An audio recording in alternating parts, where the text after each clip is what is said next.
పితా పుత్ర పవిత్రాత్మ నామమున ఆమెన్. ప్రభునందు మిక్కిలి ప్రియ సహోదరి సహోదరులారా, పునీత బర్నబా గారి యొక్క మహోత్సవ వాక్య పరిచర్యకి మిమ్మందరినీ ప్రేమతో ఆహ్వానిస్తున్నాను. అపోస్తుల కార్యాలు 4వ అధ్యాయము 36, 37 పవిత్ర వచనములు. సైప్రసు దేశమున జన్మించిన లేవీయుడగు యోసేపు అనువాడు ఒకడు ఉండెను. వానిని అపోస్తులు బర్నబా అని పిలుచుచుండెరి. బర్నబా అనగా ఉత్సాహపరుచువాడు అని అర్థము. అతడు తన సొంత భూమిని అమ్మి వచ్చిన ధనమును తెచ్చి అపోస్తులకు ఇచ్చివేశెను. క్రీస్తునాథుని యందు మిక్కిలి ప్రియులగు సహోదరి సహోదరులారా, జూన్ నెల 11వ తారీఖున యావత్ కథోలిక శ్రీసభ మహా గొప్ప పునీతుడు, మహా గొప్ప అపోస్తుడైనటువంటి పునీత బర్నబా గారి యొక్క మహోత్సవాన్ని ఘనంగా కొనియాడుతుంది. ప్రియులారా, ఈ వాక్యాన్ని ఆలకించేటువంటి దేవుని బిడ్డలారా, క్రైస్తవులు అనేటువంటి వారు తప్పనిసరిగా తెలుసుకోవలసిన జీవిత చరిత్ర పునీత బర్నబా గారిది. వీరిని అపోస్తులుగా శ్రీసభ గౌరవిస్తుంది. 12 మంది అపోస్తులలో వీరు లేరు. అయినా కానీ కొంతమందిని, ఎవరిని, బర్నబా గారిని, పౌలు గారిని, శిలాస్తులని, వీరిని అపోస్తులులని గౌరవిస్తుంది. కారణం ఏమిటి అంటే, ఆదిమ క్రైస్తవ సంఘములో వీరు చేసినటువంటి సేవ, పరిచర్య, సువార్త బోధన అంత ఘనమైనటువంటిది. ముఖ్యంగా ఈనాడు మనం కొనియాడుతున్నటువంటి పునీత బర్నబా గారి యొక్క వ్యక్తిత్వం, ఆయన యొక్క సువార్త బోధన, ఆయన విశ్వాసపు సుమాతృక ఎంతో ఘనమైనటువంటివి. ప్రియులారా, ఇంతకీ ఎవరు ఈ బర్నబా గారు అని మనం ఒక్కసారి పరిశీలించటానికి ప్రయత్నం చేస్తే, ఈరోజు మనం చదువుకున్నటువంటి 2 వచనాలలోనే బర్నబా గారి గురించి కొండంత తెలియపరచబడుతుంది. మరొకసారి మీ కొరకు చదివి వినిపిస్తాను, చూడండి. సైప్రసు దేశమున జన్మించిన లేవీయుడగు యోసేపు అనువాడు ఒకడు ఉండెను. వానిని అపోస్తులందరూ కూడా బర్నబా అని పిలుచుకొనుచుండిరి.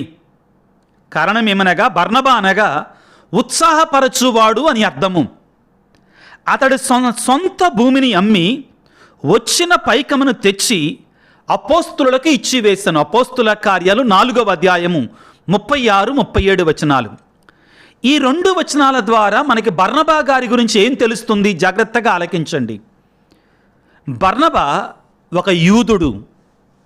బర్నబా ఒక లేవియ వంశానికి చెందినటువంటి వాడు. బర్నబా సైప్రసు దేశంలో జన్మించాడు. బర్నబా అసలు పేరు యోసేపు. కానీ అపోస్తులు మాత్రం ఈ యోసేపుని ఏమని పిలుచుకునేవాళ్ళు? బర్నబా అని పిలుచుకునేవాళ్ళు. కారణం ఏంటంటే, ఈయన అందరినీ కూడా ఉత్సాహపరిచేవాడు విశ్వాసములో. బర్నబా అందరినీ కూడా ఉత్సాహపరుస్తున్నాడు. కాబట్టి అపోస్తులందరూ కూడా ఈ యోసేపుకు ఏమని పేరు పెట్టారు? బర్నబా అని పేరు పెట్టారు. కారణం ఏంటంటే, ఆయన విశ్వాసములో అక్కడున్నటి ప్రజలందరినీ కూడా ఉత్సాహపరుస్తున్నాడు. ఎంత ఘనమైనటువంటి బిరుదు ఇచ్చారండి ఈ యోసేపు గారికి, ఈ బర్నబా గారికి. ఆ తరువాత ఆయన గురించి ఏమని రాయబడి ఉందంటే, అతడు తన సొంత భూమిని అమ్మి వచ్చిన ధనమును తెచ్చి అపోస్తులకు ఇచ్చివేశాను. క్రీస్తు కొరకై ఎంత త్యాగం ప్రియులారా, ఎంత తగ్గింపు ప్రియులకు దేవుని బిడ్డలారా. ఇక్కడ మనం గమనించాల్సింది ఏమిటి అంటే, ప్రథమంగా పౌలు గారు సువార్త ప్రయాణాలు ప్రారంభించినప్పుడు పౌలు గారికి తోడున్నటువంటి వారు బర్నబా గారే. బర్నబా, అదేవిధంగా మార్కు గారు. ముఖ్యంగా పౌలు గారి యొక్క మొదటి సువార్త ప్రయాణములో పౌలు గారితో ప్రయాణం చేసింది బర్నబా గారే. ఆ విషయానికి వస్తే ప్రియులారా, పౌలు గారు మారు మనసు పొందిన తర్వాత, హృదయ పరివర్తన చెందిన తర్వాత అపోస్తులు, క్రీస్తు చేత స్వయముగా ఎన్నిక చేయబడినటువంటి అపోస్తులు పౌలు గారిని కలవడానికి ఇష్టపడకపోతుంటే కారణం ఏంటంటే, పౌలు క్రైస్తవులను హింసించాడు, క్రైస్తవులను చంపించాడు కాబట్టి కలవడానికి ఇష్టపడకపోతుంటే అపోస్తులు పౌలు గారిని అపోస్తులు కలిసేటట్లుగా చేసింది బర్నబా గారే. చాలా గొప్ప వ్యక్తిత్వం అండి. కాబట్టి నేను ప్రారంభములు అన్నా, ప్రతి క్రైస్తవుడు కూడా తెలుసుకోవాల్సిన జీవిత చరిత్ర అపోస్తులుడైనటువంటి పునీత బర్నబా గారిది. ప్రియులకు దేవుని బిడ్డలారా, ఇక్కడ మనందరం కూడా తెలుసుకోవాల్సిన మరొక సత్యం ఏంటంటే, పేతురు గారు తన యొక్క సువార్త పరిచర్యలో తన యొక్క సంఘముగా ఒక చర్చిలాగా పునీత మార్కు గారి యొక్క ఇంటిని వినియోగించారండి. మనకి సువార్తలు 4 ఉన్నాయి. 4టిలో మత్తయి, మార్కు, లూకా, యోహాను 4 సువార్తలు. ఈ 4 సువార్తలలో ఆర్డర్ ప్రకారం చూస్తే మత్తయి గారు మొదటి వస్తారు. కానీ రచన పరంగా చూస్తే ప్రియులారా, మార్కు గారు మొట్టమొదటి యేసు ప్రభు యొక్క సువార్తని రచించినటువంటి వారు. వారి సువార్తని ఆధారంగా చేసుకొని మిగిలినటువంటి సువార్తికులు రాశారు. ఇంకా వాళ్ళు చాలా విషయాలు జోడించారు, కాదనడం లేదు. కానీ గమనించండి పిల్లారా, మత్తయి, లూకా ముఖ్యంగా వారి సువార్తలలో సుమారుగా 60 నుంచి 80% మార్కు గారి సువార్తలో ఉన్నటువంటిదే మనకు కనబడుతుంది. ఈ వివరం అంతా ఎందుకు చెప్తున్నాను అంటే, బర్నబా గారు మార్కు గారికి బంధువు.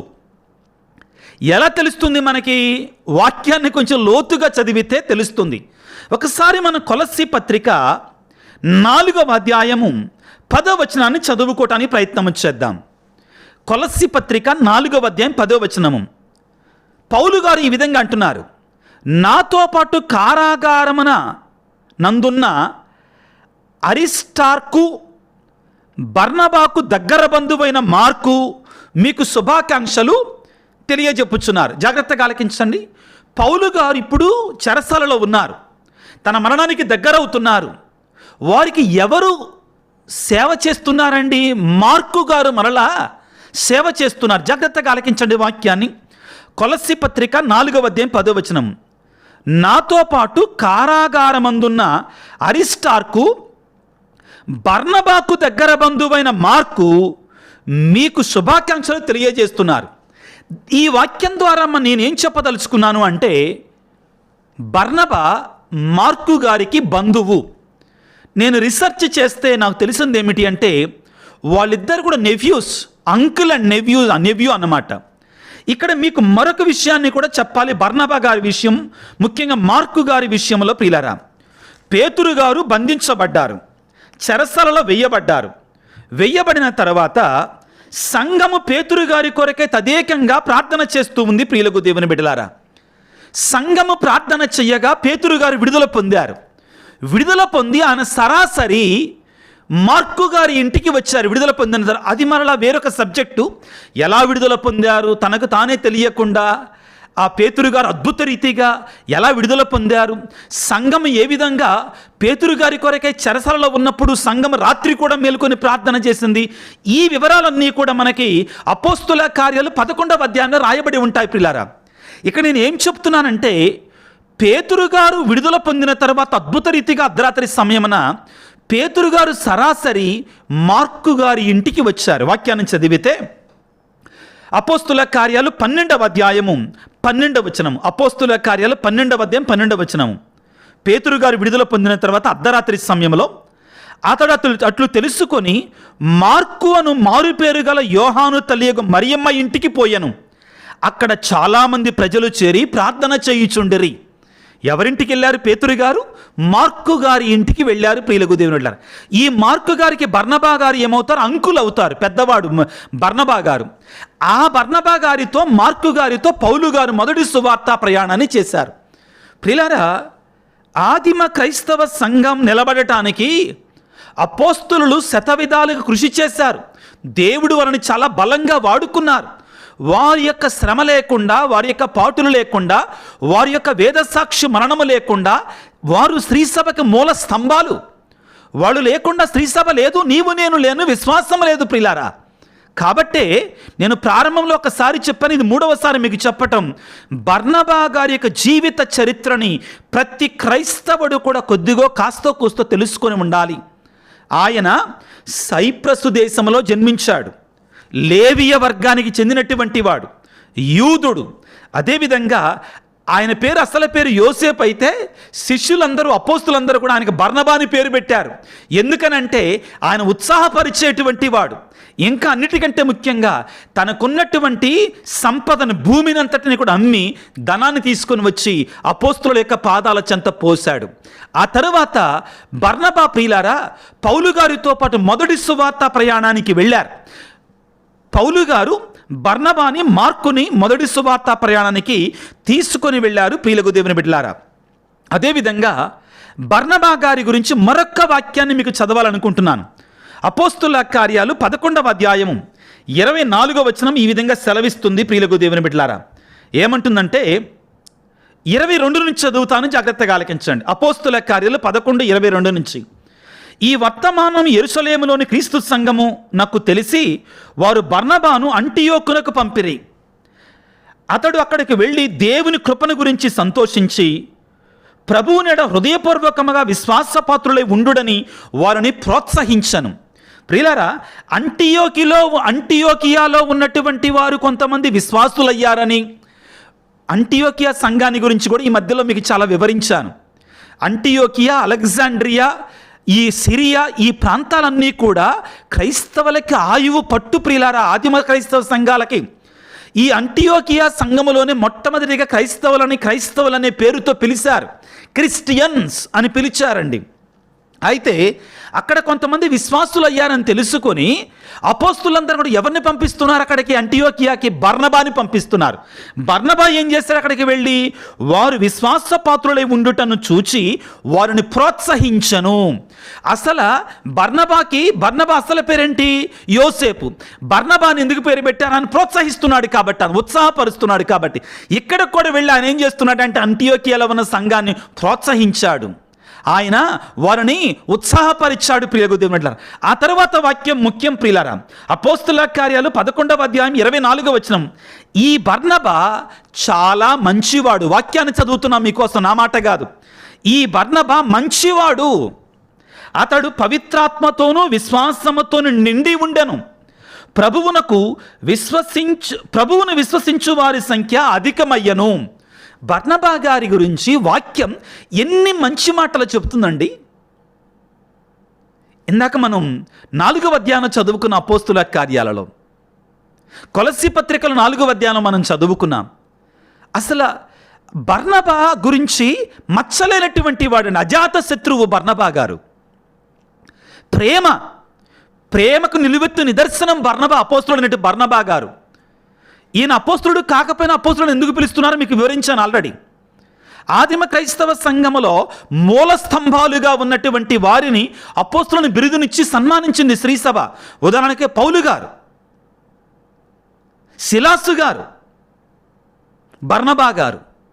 వీరు ఆదిమ క్రైస్తవ సంఘానికి మూల స్తంభాలు కాబట్టి ఆ రీతిగా వారిని గౌరవించింది, సముచితంగా గౌరవించింది ప్రియులారా. కాబట్టి ఈ బర్నబా గారు ప్రియులారా ఆదిమ క్రైస్తవ సంఘములో, అపోస్తులిక ఆ సంఘములో చాలా యాక్టివ్ రోల్ ప్లే చేశాడు. ఆయన చాలా ప్రోత్సాహకరమైనటువంటి ప్రాతినిధ్యాన్ని వహించాడు. ప్రియులకు దేవుని బిడ్డలారా, ఆయన ఇదిగో మన వాక్యాన్ని చదువుకుంటే అపోస్తుల కార్యాలు 9వ అధ్యాయం 26-27 వచనాలు మనం చదువుకుంటే మరొకసారి మనకు అక్కడ పౌలు గారిని అపోస్తుల దగ్గర తీసుకొని వచ్చింది బర్నబా గారి అని తెలుస్తుందండి మనకి. అపోస్తుల కార్యాలు 9వ అధ్యాయము 26-27 వచనాలు మీకోసం చదువుతున్నాను, జాగ్రత్తగా వినండి. సౌలు యెరూషలేమునకు పోయిన పిదప శిష్యులను కలుచుకొనుటకు ప్రయత్నించను. అతడు కూడా శిష్యుడైనాడు అను సంగతి వారు నమ్మలేకుండిరి. అందుచే అతడన్నచో వారికి గుండెదడ పుట్టుచుండెను.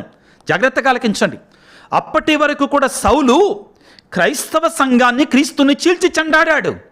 క్రైస్తవుడు అనే పేరు కనబడితే చాలు చంపుతున్నాడు, చెరసాలలో వేస్తున్నాడు. అటువంటి వాడు మారు మనసు పొందాడనేసరికి అపోస్తులు నమ్మలా, అసలు కలవడానికి ఇష్టపడలా, దూరంగా పెట్టేశారు పౌలు గారిని. ఇప్పుడు వినండి జాగ్రత్తగా. అపోస్తుల కార్యాలు 9వ అధ్యాయం 27వ వచనం.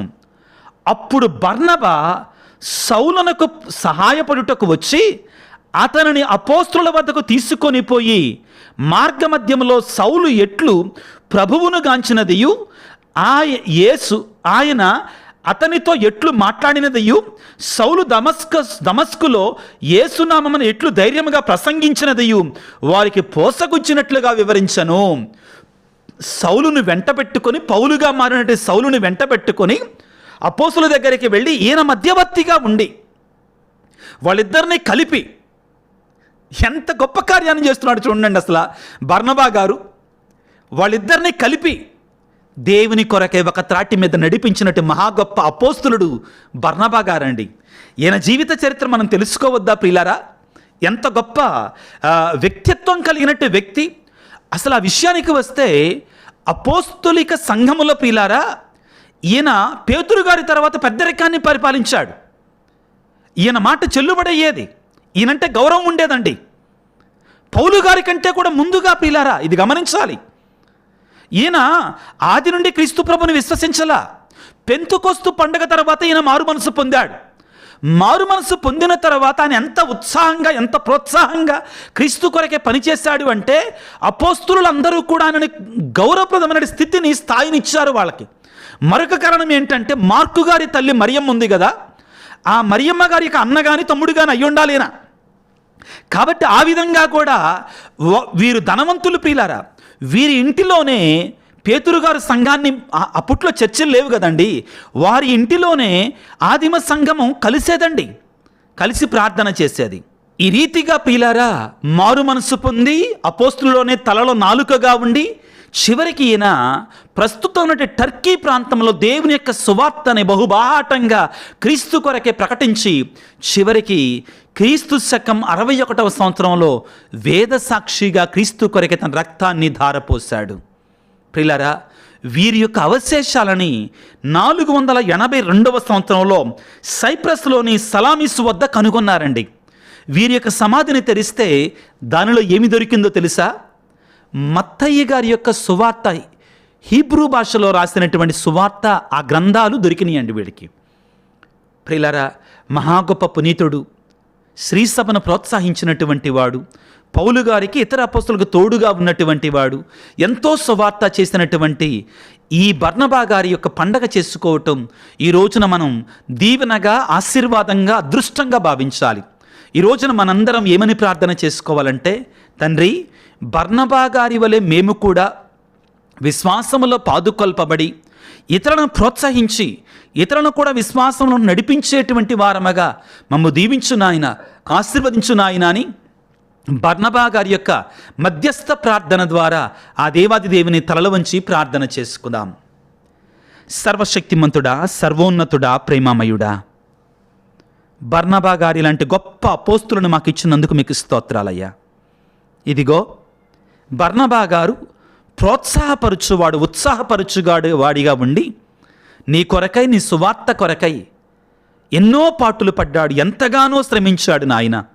పౌలు గారితో, మార్కు గారితో, ఇతర అపోస్తులతో కలిసి అంటియోకియా, సైప్రసు, టర్కీ అనే ప్రాంతాలలో ఎంతగానో సువార్తను బోధించాడు.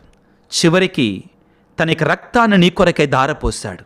నీకు స్తోత్రాలయ్యా, నీకు వందనాలు. ఇటువంటి మహా గొప్ప అపోస్తులని, పునీతుడిని మాకు ఇచ్చినందుకు ప్రభువా, ఆ మహా గొప్ప పునీతుని యొక్క మధ్యస్థ ప్రార్థన ద్వారా ఈనాడు ఈ వాక్య పరిచర్యలో పాల్గొన్నటువంటి నీ బిడ్డలందరినీ దీవించండి, ఆశీర్వదించండి.